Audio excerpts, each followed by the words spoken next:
And we should never let that happen again. But the fact of the matter is, getting the death penalty now has become a much less occurrence. And I firmly believe that 10 guilty people should go free before one innocent person should be put to death. And I think our system of justice should reflect that. But I have to share a personal story, because as you debate this and think about it in your mind, I started thinking about this story the day we were watching the inauguration.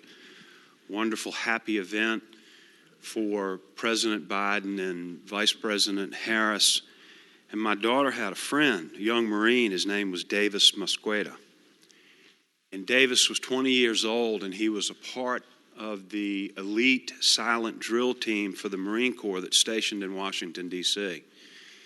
And the last time I talked to him, he was so excited about being in the inauguration for the president and the vice president.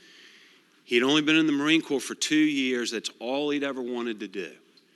He joined the Marines right out of high school, just been promoted to Lance Corporal and the assistant drill master of this very elite drill team.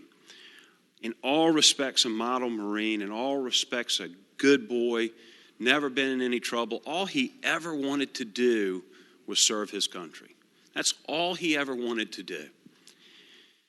So they had a little bit of liberty, and he was looking so forward to going home, and he had a 7-year-old sister, and she had missed him so much, so he went home and was able to spend some time, and he was looking forward to coming back to participating in the inauguration, and he was able to go see some of his high school friends.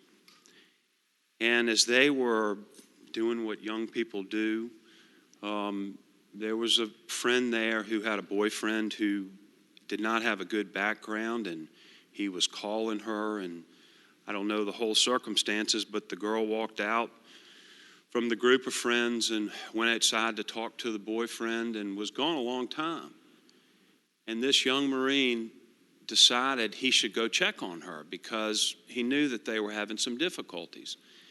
As he stepped outside, this guy took a 9mm and he shot him in the chest 3 times. He took that mother's son away. He took that father's son away, and he took everything away that Davis Mosqueda would ever have or ever did have. And he walked away. And I tell you, standing on the floor of the Senate today, there are some people so rotten to the core that you can't do anything with them, and you have to protect other members of society from them. That is our responsibility, to do that. There are cases when this is entirely appropriate, and we have the responsibility to preserve this punishment for those that are so bad. They would take a human life just out of pure meanness and rottenness. We all want to be compassionate.